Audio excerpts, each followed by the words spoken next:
नमस्कार, मैं मनीष स्वागत करता हूं आपको अपने इस यूट्यूब चैनल पे।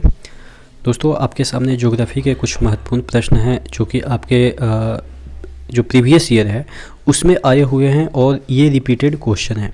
ठीक है, क्वेश्चन देख लेते हैं। पहला क्वेश्चन है, पृथ्वी अंडाकार है क्योंकि। देखिए, पृथ्वी अंडाकार है, इसके 4 ऑप्शन दे रखे हैं। सूर्य के चक्कर लगाती है इसके कारण, तो ज़रूरी नहीं है। गुरुत्वाकर्षण बल के कारण ये भी नहीं है। घूमने का अभिकेंद्रीय बल, यानी कि जो ये पृथ्वी सूर्य के चारों ओर अभिकेंद्रीय फोर्स के कारण घूम रही है, इसकी वजह से ये अंडाकार हो गई है। ठीक है, तो ध्यान दीजिएगा, ये आपके ऑप्शन सही है, घूमने के अभिकेंद्रीय बल के द्वारा। चंद्रमा पृथ्वी की एक चक्कर कितने दिनों में लगाती है। देखिए, चंद्रमा पृथ्वी की जो एक चक्कर है, यानी कि पृथ्वी, ये आपके पृथ्वी है, चंद्रमा इसके चक्कर लगा रही है, तो चंद्रमा इसके जो चक्कर है वो 27.32 दिन में, यानी कि 1/3 आप लिख सकते हैं। ठीक है, 27.1/3 दिन में ये पृथ्वी की एक चक्कर लगा लेती है। ठीक है, ध्यान दीजिएगा, क्योंकि 28 दिन भी दे रखे हैं, 28.1/3 या 30 दिन, जो कि 30 का महीना एवरेज होता है, या आपके ऑप्शन 31 भी दे रहेंगे। तो इस तरह से आपको कंफ्यूज किया जा सकता है सटा के ऑप्शन देके। तो आपके चंद्रमा है वो पृथ्वी की 27.1/3 दिन में एक चक्कर लगा लेती है। ट्रोपोस्फेयर और स्ट्रेटोस्फेयर के बीच के जो सीमा है उसको क्या कहते हैं। जैसे आपके सपोज ये ट्रोपोस्फेयर है, ऊपर ट्रोपोस्फेयर है, और इसके ऊपर क्या है, ये स्ट्रेटोस्फेयर है। तो ये वाला जो लेयर है उसको क्या कहेंगे। ये आपके पृथ्वी है, ठीक है, ये आपके पृथ्वी है। सपोज इस तरह से आप देखिएगा, एक पिक्चर के थ्रू मैं आपको दिखा देता हूँ जिससे कि आपको क्लियर समझ में आ जाए। ठीक है, यहाँ पे देखिएगा, मैंने यहाँ पे डाउनलोड करके रखा है इसके पिक्चर को। यहाँ पे देखिएगा, ट्रोपोस्फेयर और स्ट्रेटोस्फेयर, यहाँ पे ये आपके देखिएगा, ये आपके हैं। ठीक है, ये देखिए, ये आपके अर्थ सरफेस है, फिर ये आपके ट्रोपोस्फेयर का पार्ट है, ये आपके ट्रोपोस्फेयर का पार्ट है। उसके बाद यहाँ पे ट्रोपोस्फेयर का लेयर है। ठीक है, यहाँ पे देखिएगा, ये आपके अर्थ सरफेस, यहाँ पे ये है। एक मिनट, थोड़ा सा इसको जूम कर दूं।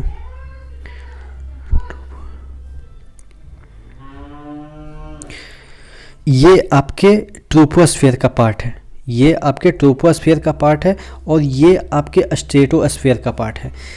तो ये ट्रोपोस्फेयर और स्ट्रेटोस्फेयर के बीच के जो पार्ट होते हैं उसको कहते हैं ट्रोपोपॉज। ठीक है, जो स्ट्रेटोस्फेयर है और ये ट्रोपोस्फेयर है, ठीक है, उसके बीच के जो पार्ट होते हैं इसको कहते हैं ट्रोपोपॉज। ठीक है, आप इस तरह से याद रख सकते हैं कि ट्रोपोस्फेयर पॉज हो गया, यानी कि रुक गया, इस वजह से हम इसको ट्रोपोपॉज कहते हैं। और ये गर्मी के दिनों में थोड़ा सा ये चौड़ा हो जाता है, या आप कह सकते हैं बढ़ जाता है, और सर्दी के दिनों में छोटा रहता है। यहाँ पे देखिएगा, tropopause is much higher in warmer air masses. ठीक है, और tropopause is much lower in colder air masses. ठीक है, अगर कोल्ड सीजन रहेगा तो जो ट्रोपोपॉज होगा वो छोटा रहेगा, और ट्रोपोपॉज बड़ा कब होगा, जब गर्मी के सीजन होगा।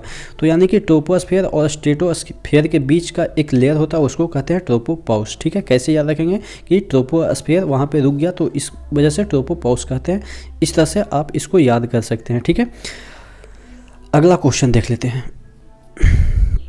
अगला क्वेश्चन है कि वातावरण में ऊंचाई के साथ घनत्व घटता है, किसके द्वारा ये प्रदर्शित किया जाता है। देखिए, 4 नियम दे रखे हैं, चार्ल्स के नियम, बॉयल्स के नियम, आर्किमिडीज के नियम, नन ऑफ दीज। ठीक है, तो देखिए, ये जो वातावरण में ऊपर हम जाते हैं तो घनत्व घट जाते हैं, ये बॉयल्स के नियम है। बॉयल्स के नियम क्या कहता है, टेम्परेचर अगर कांस्टेंट है तो P inversely proportional to volume होता है, और वॉल्यूम से जो आपका घनत्व है उसका क्या रिलेशन होता है। देखिएगा, यहाँ पे प्रेशर ऊपर गया तो घटेगा, तो वॉल्यूम क्या हो जाएगा, बढ़ेगा। वॉल्यूम बढ़ेगा तो यानी कि घनत्व क्या हो जाएगा, और भी वॉल्यूम डेंसिटी क्या हो जाएगा, मास अपॉन वॉल्यूम होता है। तो अगर यहाँ पे वॉल्यूम बढ़ रहा है, तो वॉल्यूम अगर बढ़ रहा है तो ये आपके जो डेंसिटी है वो क्या हो जाएगा, कम जाएगा। ठीक है, तो यानी कि घनत्व कम जाता है, तो ये क्या कहता है, बॉयल्स का नियम कहता है। ठीक है, तो बॉयल्स का नियम याद रखिएगा कि ऊपर जाने के बाद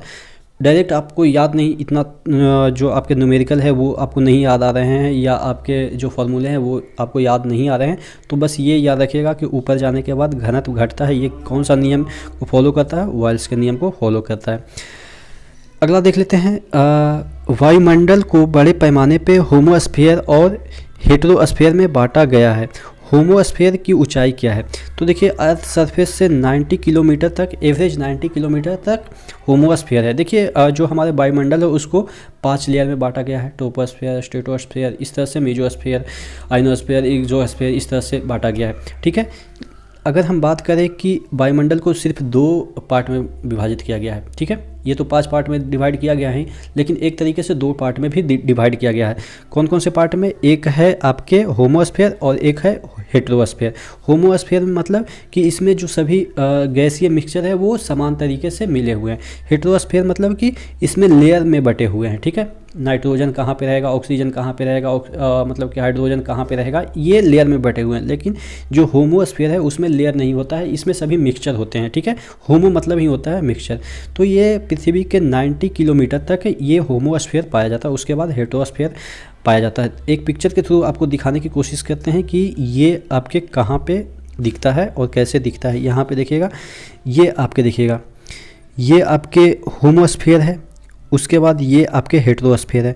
होमोस्फीयर में ट्रोपोस्फीयर, स्ट्रेटोस्फीयर, मेसोस्फीयर तक के जितने भी ये तीनों स्फीयर हैं वो आपके होमोस्फीयर में आ जाते हैं। उसके बाद 2 जो आपके पार्ट बच गए वो आपके हेटेरोस्फीयर में आ गए, जैसे आपके थर्मोस्फीयर और एक्सोस्फीयर जो आ गए वो हेटेरोस्फीयर में आ गए। यानी कि 2 तरीके से वायुमंडल को बांटा गया है, एक इस तरह से 5 लेयर में बांटा गया है और इस तरह से आपको होमो और हेटेरो में 2 लेयर में बांटा गया है। ठीक है, तो ध्यान रखिएगा, ये आपके 90 किलोमीटर तक होमोस्फीयर पाया जाता है। ठीक है, अगला देख लेते हैं।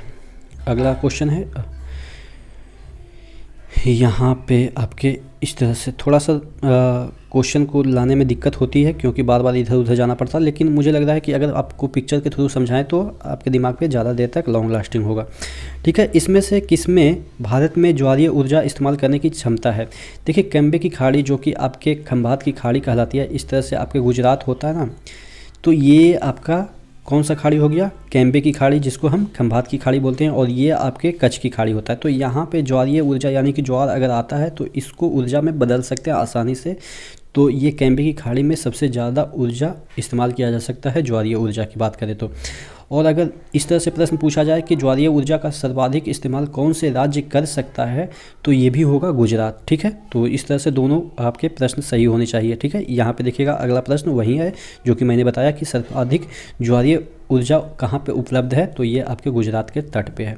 ठीक है, बाणसागर परियोजना कहाँ पे है? तो ये बाणसागर परियोजना MP में है, और किस नदी पे है? सोन नदी पे। याद कैसे करेंगे? देखिए बाणसागर परियोजना, बाण जब रामायण महाभारत अभी देख रहे होंगे तो उसमें जब बाण निकलती है तो एकदम से शोर मचाते हुए निकलती है, या किसी की बाण जब निकलती है तो सुन लेते हैं लोग कि हाँ बाण निकल गई थी ऐसे, क्योंकि साई दुख आवाज़ मतलब निकलती है। ठीक है, तो इस तरह से हम याद करेंगे कि जो बाणसागर है वो सोन नदी पे, सोन या सुन इस तरह से। तो आशा करते हैं जो भी क्वेश्चन मैंने कराए हैं वो आपको याद हो गए हैं। छोटा सेशन है लेकिन जितने भी क्वेश्चन हैं काफ़ी इंपॉर्टेंट है। ठीक है, तो नेक्स्ट वीडियो में मिलते हैं नेक्स्ट अपडेट के साथ, तब तक के लिए धन्यवाद।